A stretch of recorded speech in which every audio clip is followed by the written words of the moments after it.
Nicolás Maduro tomó posesión como presidente de Venezuela hace 40 días, pero la derecha de ese país aún no ha reconocido su victoria en las elecciones del pasado 14 de abril. El gobierno bolivariano ha denunciado acciones desestabilizadoras de sectores opositores liderados por el ex candidato Enrique Capriles y auspiciados por elementos estadounidenses infiltrados en ese país. En los últimos días, diputados de ambas facciones políticas venezolanas han viajado a diferentes países de la región, defendiendo unos la legitimidad del gobierno de Maduro y otros alimentando la confrontación y la inestabilidad con el objetivo de ganar apoyos internacionales. El mismo Capriles visitó Colombia, donde fue recibido por el presidente de ese país, Juan Manuel Santos, gesto que ha sido duramente criticado por el gobierno venezolano. El ex candidato presidencial de la derecha ha anunciado que seguirá visitando otros países. Hoy conversaremos sobre la situación que vive Venezuela, con una oposición que se niega a reconocer la victoria electoral de Nicolás Maduro y la estrategia que seguirá el gobierno bolivariano para defender su revolución de ataques internos y externos. Esta mañana lo hacemos con Jesús Cepeda y José Ávila, diputados del Partido Socialista Unido de Venezuela, que se encuentran en el país intercambiando experiencias con diputados salvadoreños. Soy Saúl Hernández Alfaro, bienvenidos a Francamente.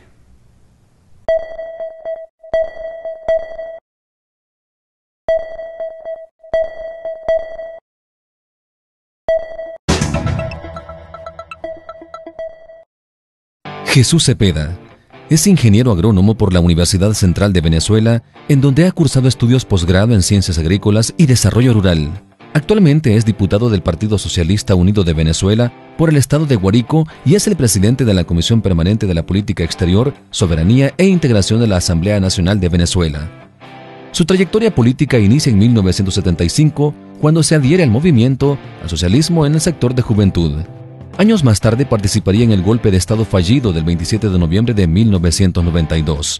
En 2005, ingresa en la política electoral con el partido Podemos y más tarde ingresaría al movimiento Quinta República, creado por Hugo Chávez, a quien también acompañaría en el PSV desde 2008.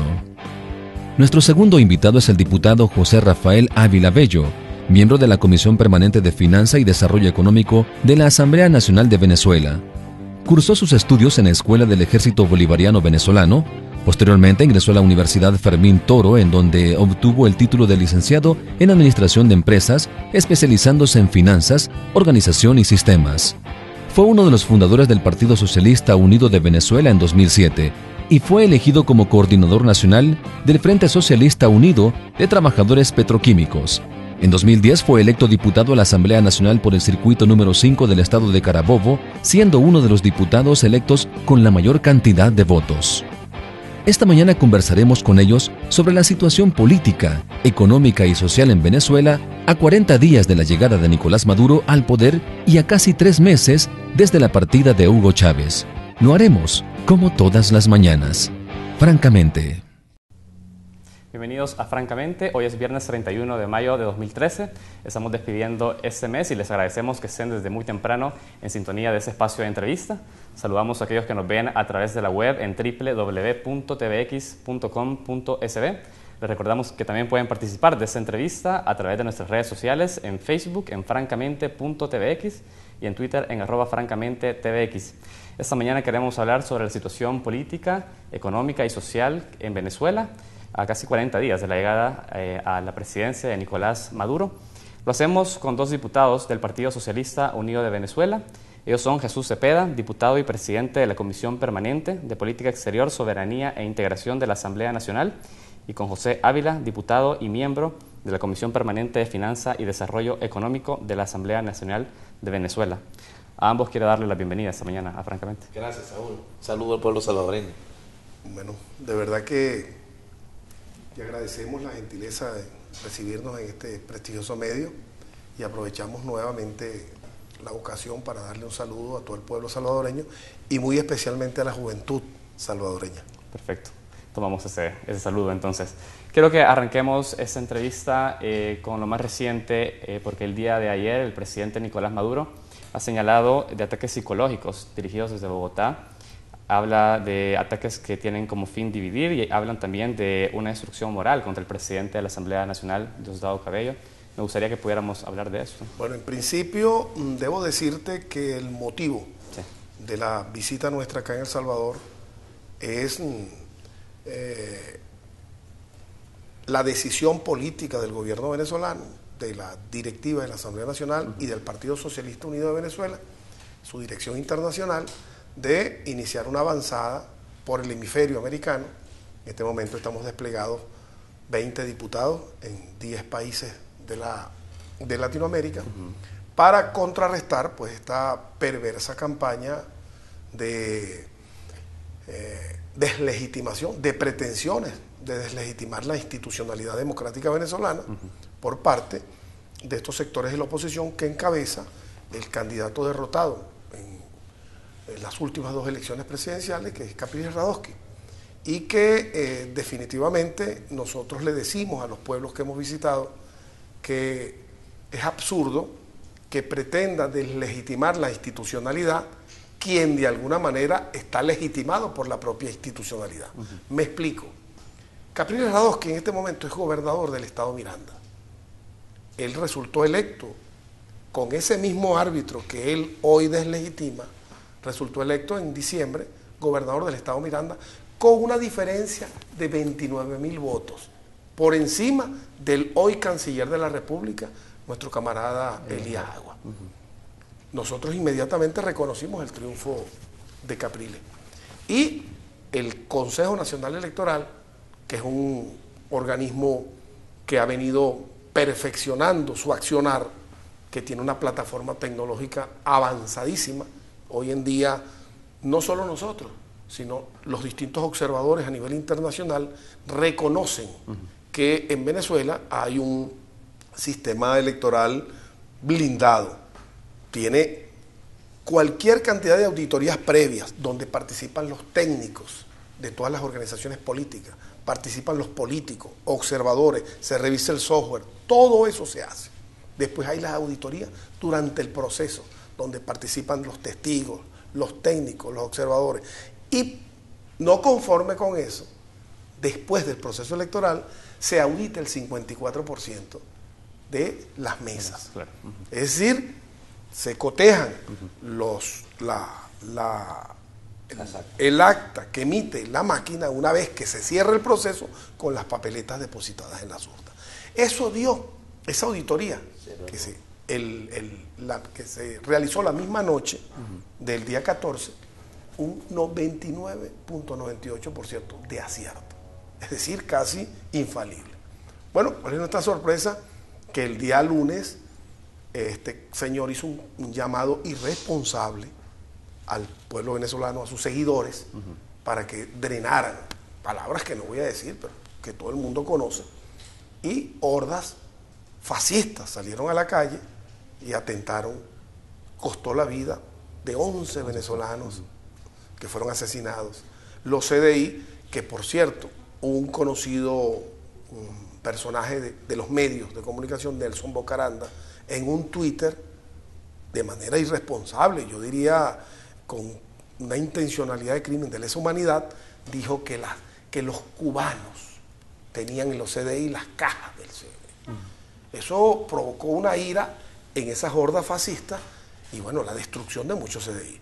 Yo creo que estamos en presencia de una visión bien peligrosa de la concepción que debemos tener los demócratas de lo que deben ser los procesos, porque la democracia la rige una regla de oro.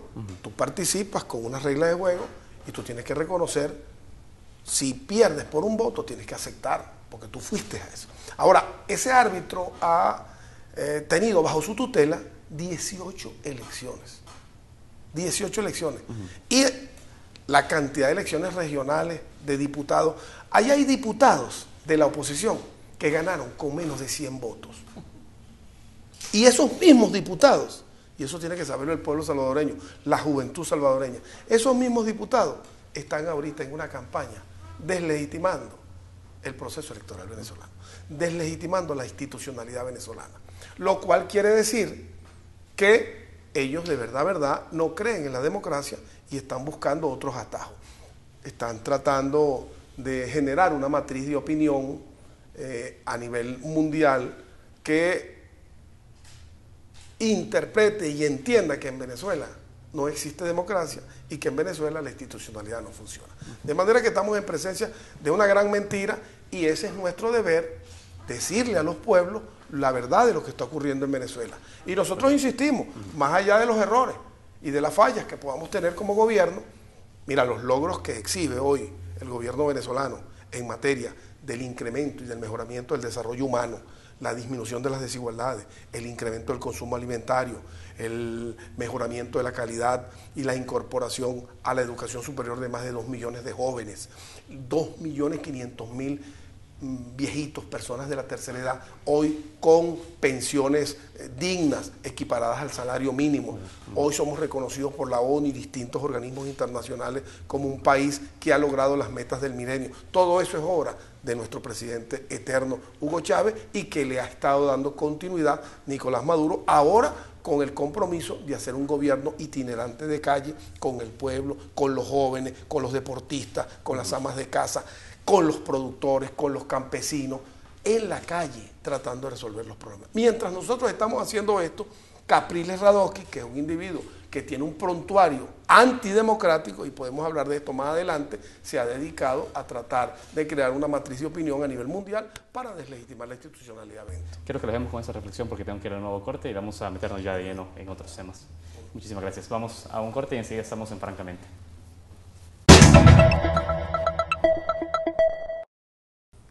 Continuamos en Francamente. Esta mañana conversamos con los diputados Jesús Cepeda y José Ávila, diputados del Partido Socialista Unido de Venezuela.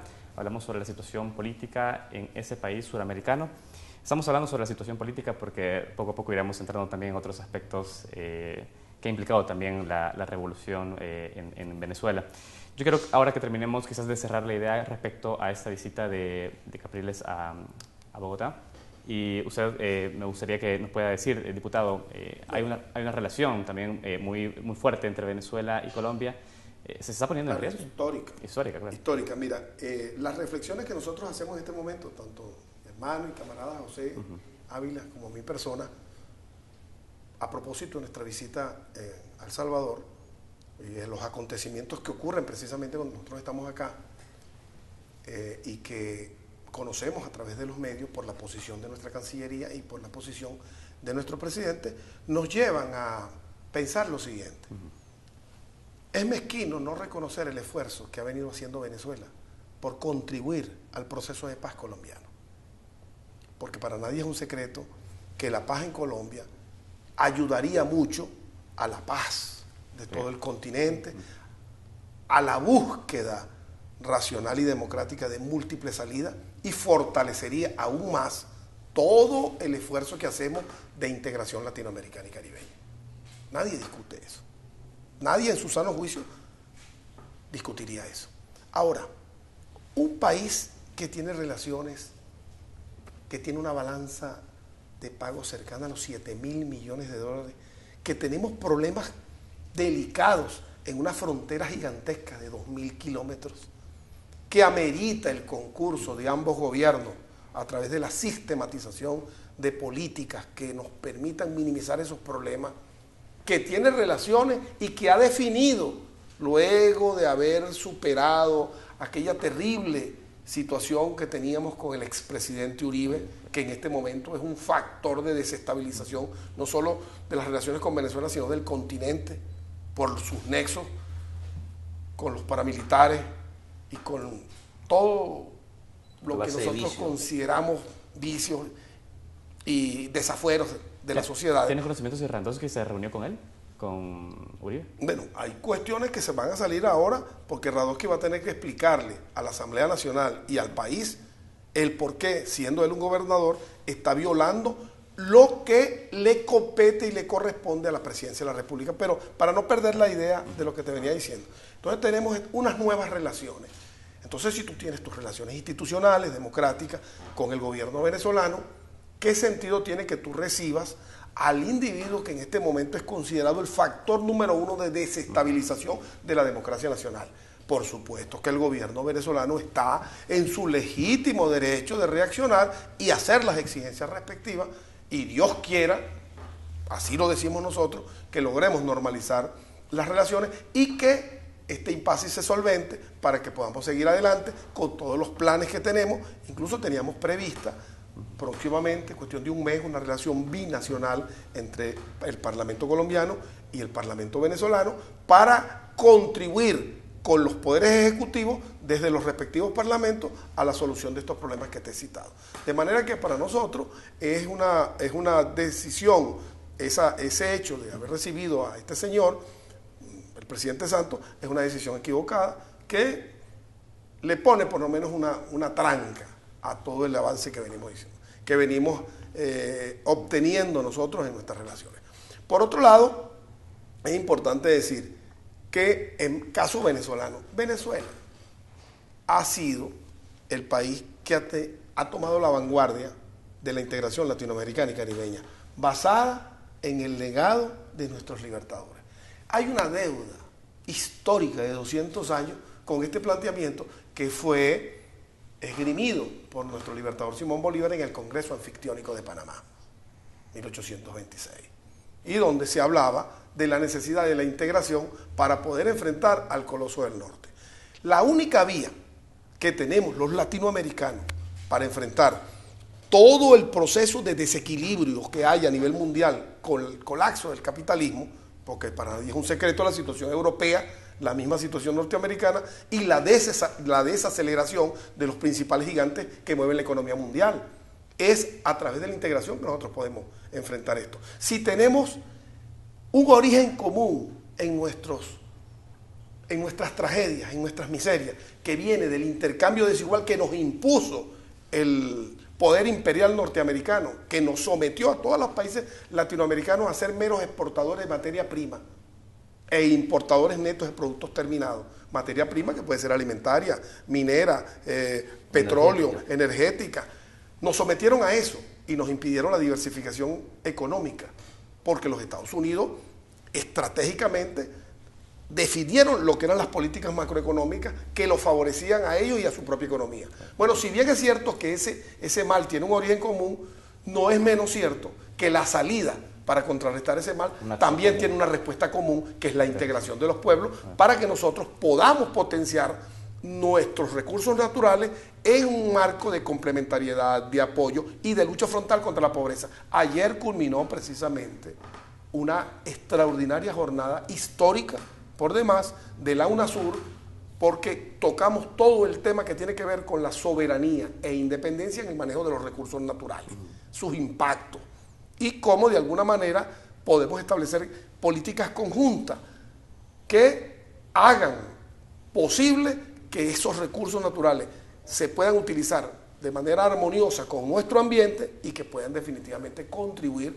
al desarrollo de nuestros pueblos. Muy bien, perfecto. Yo creo que tocar ese tema de integración es importante abordarlo porque lo ha hecho ustedes. Es la respuesta que se da también al contexto que hoy por hoy vive el mundo, ¿no? Y respecto a las potencias y la amenaza que se tiene de estas. Es decir, se sabe que hay una gira por parte de Capriles alrededor del hemisferio, de algunos países, por lo menos de América Latina. ¿Eso pone en riesgo de alguna manera las relaciones con los países en los cuales visita Capriles? ¿O de qué manera también el gobierno de Venezuela piensa? Bueno, yo no sé si, yo no conozco la agenda de Capriles, no, abiertamente, porque él trabaja a la sombra de la oscuridad, como trabaja el delito. ¿Ustedes no saben qué países estará visitando? No, ahorita debe haberse recogido. Tenemos información de que está en Venezuela, pero la intencionalidad de ir a Colombia es provocar lo que ha provocado. Sin embargo, el gobierno colombiano va a tener que dar una explicación al respecto, porque como bien lo ha caracterizado Cepeda, si tú tienes ese nivel de intercambio, si tienes un compromiso de no descarrilar las relaciones, ¿por qué recibes al principal factor perturbador de la paz y la tranquilidad? Un hombre que llamó a drenar la ira, para no decir la palabra que utilizó el individuo, y producto de ese llamado irresponsable hay 11 asesinatos, entre ellos 2 niños. Ahí está el tema. Claro. Ahora bien, nosotros sí creemos que Capriles no está solo en esto.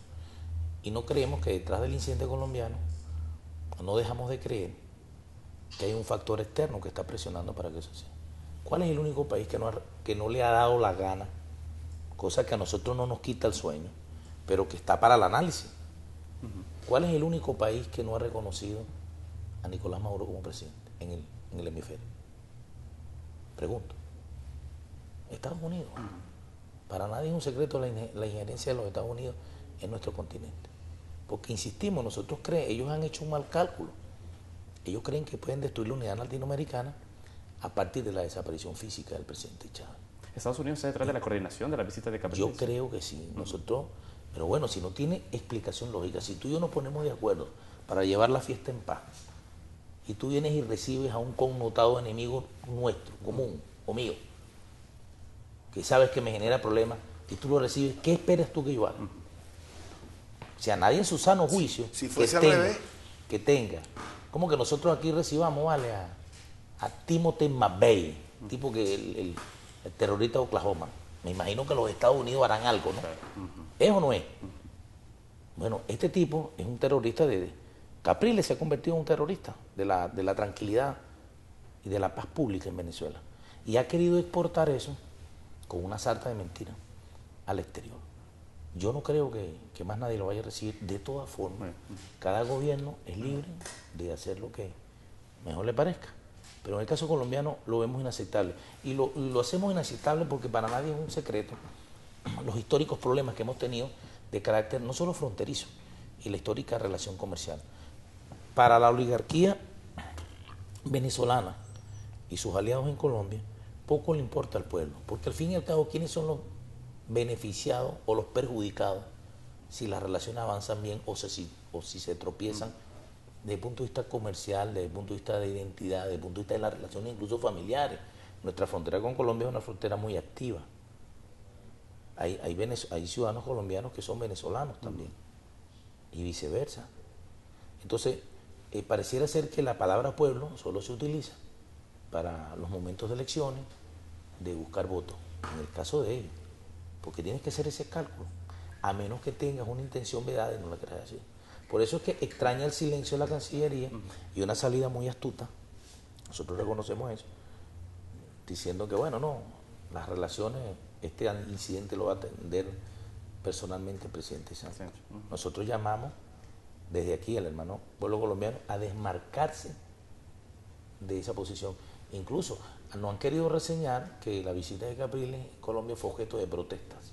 Eso fue invisibilizado. Solo el compañero Walter Martínez, en su dossier que retransmite Telesur y que transmite originalmente Venezolana en Televisión, pudo reseñar eso. Nosotros creemos también que estamos viviendo un momento estelar y por eso le hablamos al pueblo de El Salvador. La revolución bolivariana no le pertenece únicamente a Venezuela.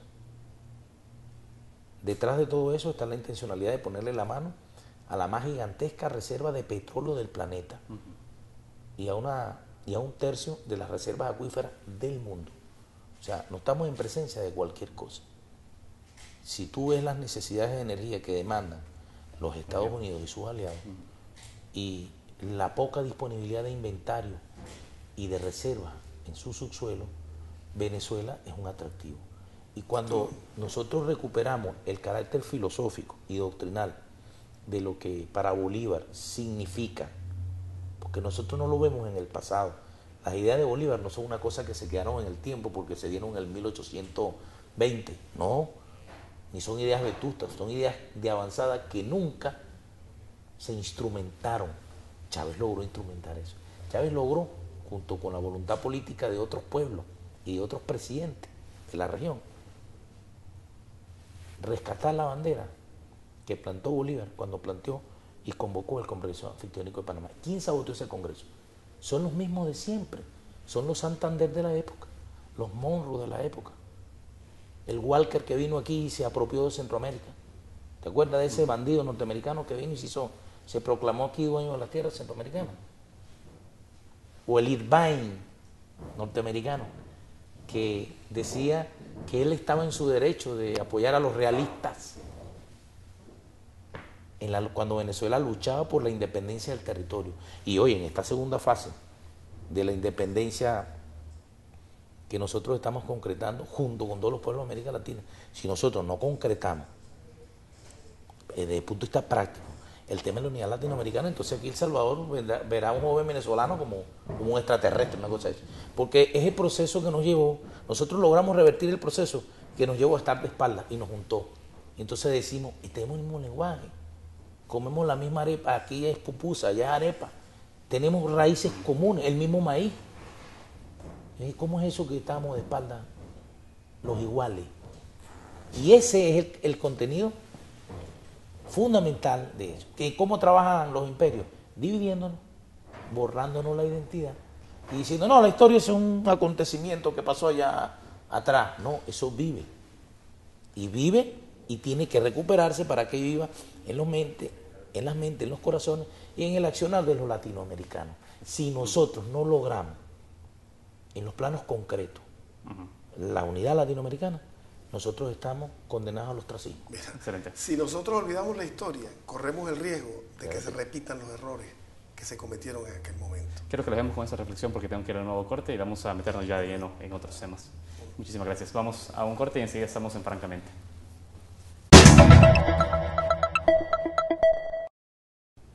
Continuamos en Francamente. Diputados, quiero referirme ahora a lo que ha vivido Venezuela en estos últimos años, desde la llegada del expresidente Chávez a Venezuela. Porque si bien se señala desde las oposiciones latinoamericanas y también de la oposición en Venezuela, señalamientos sobre la poca democracia en Venezuela, quisiera que nos explicara realmente, porque hay grandes avances en materia social, en materia económica, y quiero que nos expliquen eso, es decir, poder también sacar ese velo y poder hablar de lo que realmente pasa en Venezuela. Mira, yo siempre digo, y cito, porque los bolivarianos tenemos como libro de cabecera el pensamiento bolivariano. Sí. No existen metas imposibles de alcanzar, solo caminos difíciles de recorrer. Ya eso lo decía Bolívar hace 200 años. Es decir, que construir una sociedad de justicia social no es nada fácil. Eso tiene todo tipo de obstáculos, más aún en nuestras sociedades que fueron prácticamente secuestradas y saqueadas por élites, oligarquías minoritarias que fueron las que de alguna manera se beneficiaron de esa política importada de la metrópolis. Nosotros hoy no podemos negar, o nadie puede negar, por más odio, por más diferencias que tenga, que hemos decidido incluir a los excluidos sin excluir a los incluidos. De manera que hemos tratado de avanzar en un gobierno de inclusión, y en eso el presidente Chávez fue muy certero, preciso, orientador y sistemático. Hemos ido avanzando en leyes que le dan armas jurídicas, políticas, sociales y económicas al pueblo para que se incorpore de lleno a ser partícipe, protagónico de su propio destino. Eso se ha venido dando y ya te cité algunos de los avances que hemos tenido. Y en Venezuela, con los contratiempos, todo el tiempo tenemos minas, obstáculos. Pareciera una carrera, como en atletismo, una carrera de obstáculos, 400 metros con obstáculos que tienes que correr y saltar. Aquí tú no sabes en qué momento hay una mina, hay una barricada, pero hemos avanzado y el pueblo así lo ha entendido. Por supuesto que la desaparición física del presidente es un golpe fuerte, pero nosotros hemos definido un proyecto fundado en unos objetivos históricos. La independencia, la construcción de una sociedad socialista que no puede ser calco y copia de ninguna otra experiencia conocida en el mundo. Y me detengo rápidamente aquí, Saúl, para decirte, si nosotros no entendemos que la historia tiene que interpretarse, no anclada allá en su época, sino vista como un proceso dinámico, que sea parte de la perspectiva actual, como un proceso en el cual tú visibilizas nuestras raíces, los avances, los obstáculos y las trabas que se presentaron en su momento. Si tú no ves la historia de esa manera, tú estás condenado a repetir los errores, y en ese sentido, si eso fuese así, la historia no tiene por qué transcurrir en vano.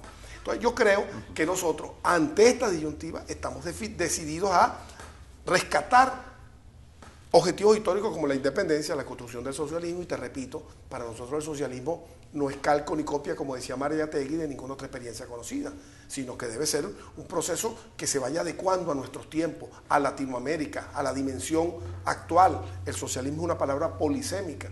En consecuencia, nosotros podemos establecer una visión polisémica para tratar de definir lo que para nosotros es una sociedad socialista, que en ningún momento, y está planteado en la Constitución, niega la participación de la propiedad privada como parte de un engranaje para producir bienes y servicios que ayuden a la sociedad a mejorar sus niveles de calidad de vida. Es decir, para fortalecer la propiedad, para profundizar el poder popular. Esos son objetivos muy concretos. Y en ese camino hemos venido solventando problemas de nuestro pueblo. Problemas que no los heredó Chávez. Los cinturones de miseria de las grandes ciudades son consecuencia del éxodo de 100 años que el petróleo forzó en nuestro medio rural. La gente migró hacia las ciudades buscando mejores condiciones de vida, y en 100 años los gobiernos dictatoriales y de la Cuarta República no tuvieron respuesta para esa situación, y al final, en el año 98, encontramos la miseria en Venezuela en un 60%, niveles de inflación de un 100%.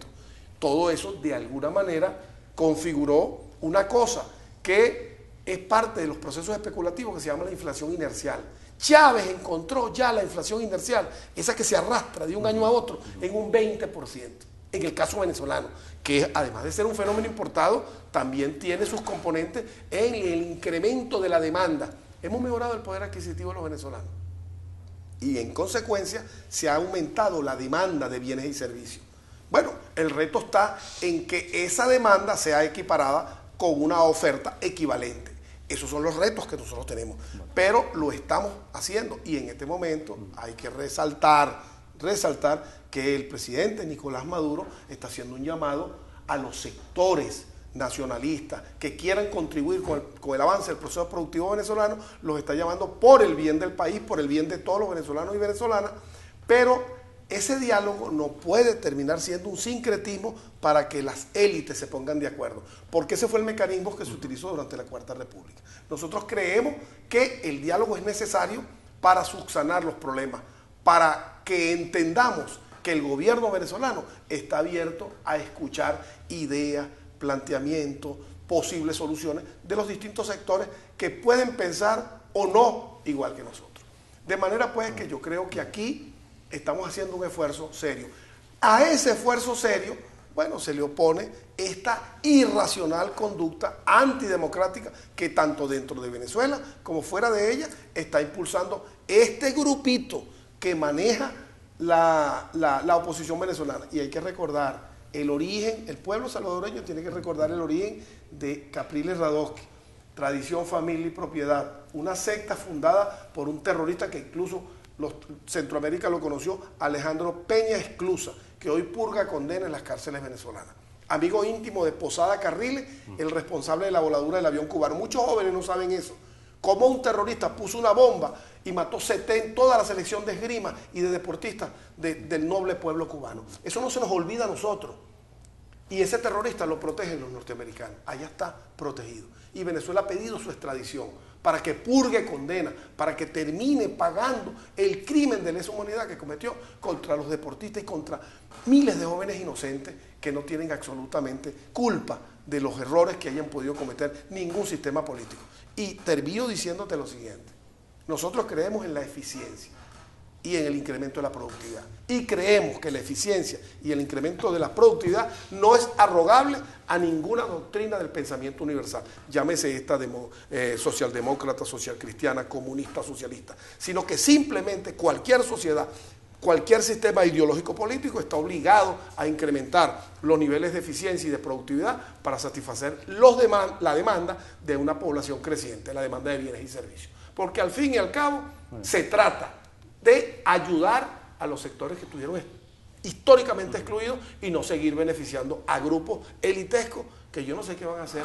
Los ricos, que no son ni siquiera el 0,8%, te controlan de la humanidad, te controlan el 85% de los recursos naturales del planeta. Tiene que haber protestas mundiales, tiene que haber una lucha por un sistema mucho más justo, equitativo e igualitario a nivel mundial. No puede ser que todavía a estas alturas, en pleno siglo XXI, 1.000 millones de personas se estén muriendo de hambre, la sexta parte de la humanidad. Perfecto. Diputado, yo quiero hablar con usted un tema importante. Ya lo ha dicho el diputado anteriormente en su intervención, ha dicho ahora el pueblo de Venezuela también es un pueblo que está empoderado, hay mayor igualdad. Hablamos de lo que veíamos en los 90, cuando, por ejemplo, tengo acá cifras del Instituto Nacional de Estadísticas, previo a Chávez. Bueno, en el 98 el coeficiente de Gini era de 0.5 aproximadamente, ahora tenemos un 0.3, es decir, la desigualdad también es un tema importante del cual hay que hablar. Y yo quiero conocer eso, es decir, cómo también los pueblos tienen que asimilar que las transformaciones que se están realizando deben de defenderse, deben de continuar, porque por ahí se ve como cierta fragilidad, ¿no? El hecho de que llegan campañas de oposición y que pongan en riesgo la continuidad de procesos que han beneficiado, evidentemente, a través de las cifras, a una mayor igualdad de las sociedades. ¿Cómo lograr que las sociedades logren asimilar esos cambios? Mira, esa es una incógnita y un desafío que se plantea en el imaginario colectivo.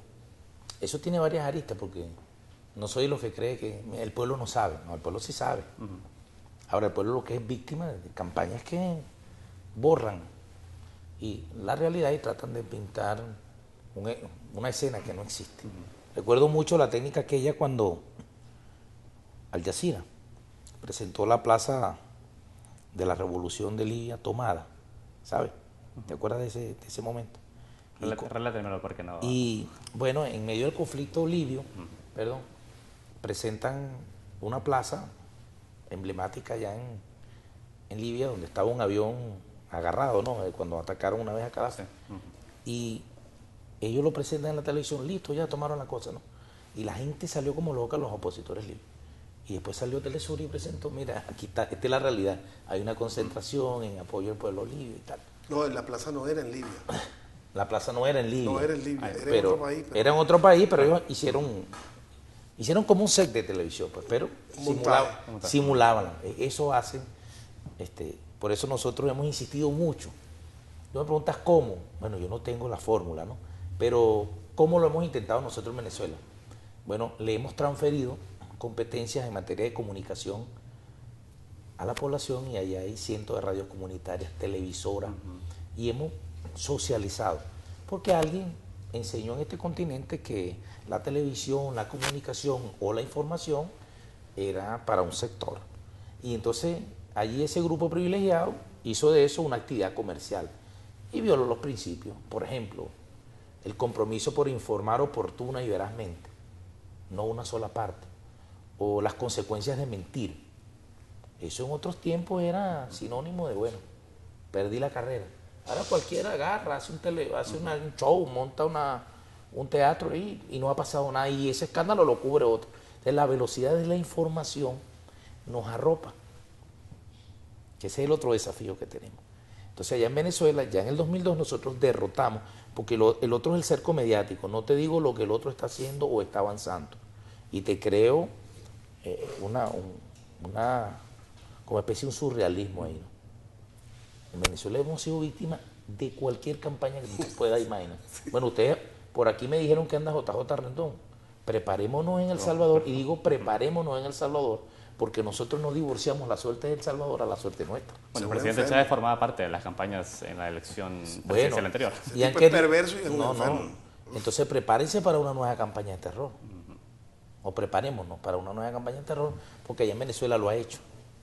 Claro. En Venezuela lo ha hecho. Bueno, pero es una estrategia que utilizan en toda la región, ¿no? Claro, pero ellos tratan de sacar rédito de eso. Ahora, ¿cuál es el desafío nuestro? Y yo creo que este programa puede contribuir mucho a eso, a desarrollar el pensamiento crítico. Epa, ¿por dónde viene esto? ¿A cuenta de qué?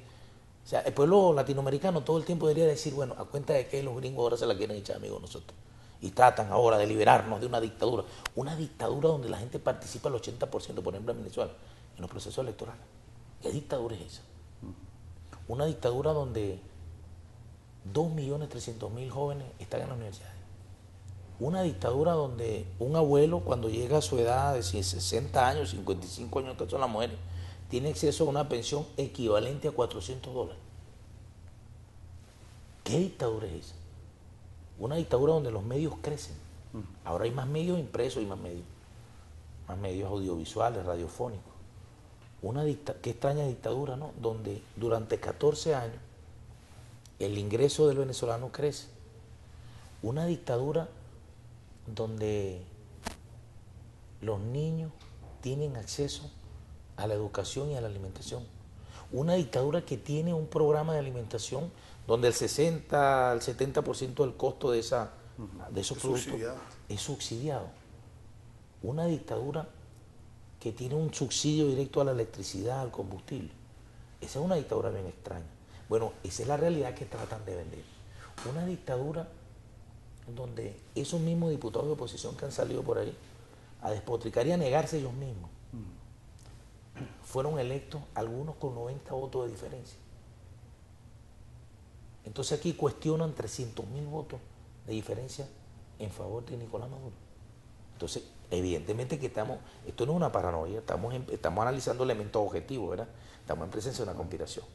Una dictadura que cuando llegó dijo la faja no es un bitumen, es crudo, y la recuperó y la puso al servicio del pueblo venezolano. Que es una dictadura que invirtió 500.000 millones en el área social y cada día eso aumenta. Este año el presupuesto incrementó en 27% la inversión social. Una dictadura que está desarrollando un sistema de trenes como ningún otro país en el mundo. Mira, nuestras carreteras se quedaron anclados en el año 50, 60. Y en este momento nosotros tenemos un problema derivado de la prosperidad venezolana, donde los carros nos caben en las carreteras, en la calle, porque nunca se hicieron los trenes y se desarrolló la industria del caucho y la industria automotriz. ¿En favor de quién? Porque esas tecnologías no eran nuestras, eran de las transnacionales. Entonces, detrás de toda esa conspiración está el cálculo egoísta de las transnacionales, que dicen, bueno, ¿cómo es eso que viene un gobierno aquí progresista y socializa la riqueza de un país cuando eso era de una élite? Así razonan ellos. Nosotros decimos que no. Nosotros aplicamos el criterio de la justa distribución de la riqueza, no negamos los derechos económicos de los privados y decimos, bueno, por encima del bien privado está el bienestar colectivo, claro, sin negarle el derecho a los que ya están incluidos, o nosotros vamos a negar eso. Eso es lo que está pasando. Bueno, eso quiere extrapolarse a Latinoamérica diciendo que allá no hay dictadura. Allá no hay una dictadura, allá hay una democracia en pleno vigor. Demasiado democracia. Como nunca antes. Mira, el registro electoral en Venezuela se acerca a los 19 millones de votantes, 19 millones. De eso, 18.900.000 participa el 80%. La última elección, antes de Chávez en el 98, llegó a participar el 32%. Dime tú si la gente no confía en su sistema electoral. Mira, ya en Venezuela, reivindica la política, en Venezuela la participación en los sistemas, en los procesos electorales es tremenda. Y hoy en día, tú como elector vas a una máquina y cuando llega, no hay posibilidad de que tú le hagas trampa a esa máquina, porque la abre el acceso al voto, tu huella digital. O sea, ya hemos avanzado a lo biométrico. Claro. O sea, una sola persona, un voto. Y es importante que se haga también el espacio para que ustedes puedan venir a plantear esa situación que se vive en Venezuela, porque justo como ustedes lo plantean, desde medios de comunicación hegemónicos acá en el país siempre se mantiene otra visión de lo que sucede en Venezuela y es bueno escuchar la versión de ustedes, ahora que también están de visita acá en el país. Tengo que ir cerrando la entrevista. Saúl, para cerrar un poquito, sí, nosotros reflexionábamos aquí, como dicen en televisión off the record, sí, el tema del desafío que tenemos. Eso quería preguntar. Y la tragedia que tenemos cuando no tenemos un interlocutor político que se oponga en las ideas. Sí. Eso es una tragedia para nosotros, los venezolanos y los latinoamericanos, porque entonces tenemos que andar permanentemente desmontando ollas, matrices, y eso nos desgasta. Y desgasta el crecimiento de lo que sería una construcción filosófica colectiva, porque qué bueno sería tener una oposición que nos diga a nosotros, por ejemplo, mire, ustedes a partir del petróleo pueden hacer, ¿qué cosa te digo yo? Un asteroide planetario. Y que esa sea la discusión. O sea, cómo mejorar lo que estamos haciendo. No negar lo que se ha avanzado ni lo que estamos haciendo. Muy bien. Mira, no sé si... No, la pregunta era justamente esa, es decir, ¿cuáles son los desafíos con los cuales se enfrentan ahora para el próximo? Los desafíos, ¿cuáles son los 4 jinetes que signan, guían y sistematizan la hegemonía imperial? La economía, la intervención política, los medios, el poderío militar y las transnacionales mediáticas. De manera que los medios constituyen una de las aristas fundamentales del imperialismo para alienar los pueblos. Nosotros, todos, sin excepción, los pueblos latinoamericanos y caribeños, hemos sido víctimas de una terrible alienación que nos ha borrado incluso nuestras raíces históricas, nuestras tradiciones, nuestras culturas. El escenario de la violencia es importado, nos viene a través de la alienación mediática. Nuestros pueblos no eran violentos, nuestros pueblos eran cordiales. Ahora, tú ves las grandes ciudades de los pueblos de los países latinoamericanos signadas por la violencia, pero la pobreza es consecuencia de una combinación nefasta de injerencia imperial con gobiernos corruptos, complacientes de esas políticas. Y ahí están los detonantes. Ahora, eso hay que enfrentarlo. ¿Quién lo va a enfrentar? ¿Aislado a un país? Bueno, pero si eso es lo que quieren los Estados Unidos, establecer relaciones bilaterales, aislar los países del concierto de su integración. Bueno, eso es lo que estamos tratando de contrarrestar, ese efecto nocivo. Lamentablemente es difícil porque tú te estás enfrentando a un gigante todopoderoso que de alguna manera compra voluntades y que de alguna manera te amenaza con su poderío militar. Por eso el reto que tienen nuestros pueblos es un reto de conciencia, de entender, y de los gobiernos de hacer educación, pedagogía a través de los medios, de un mensaje de organización. ¿Qué quieres tú?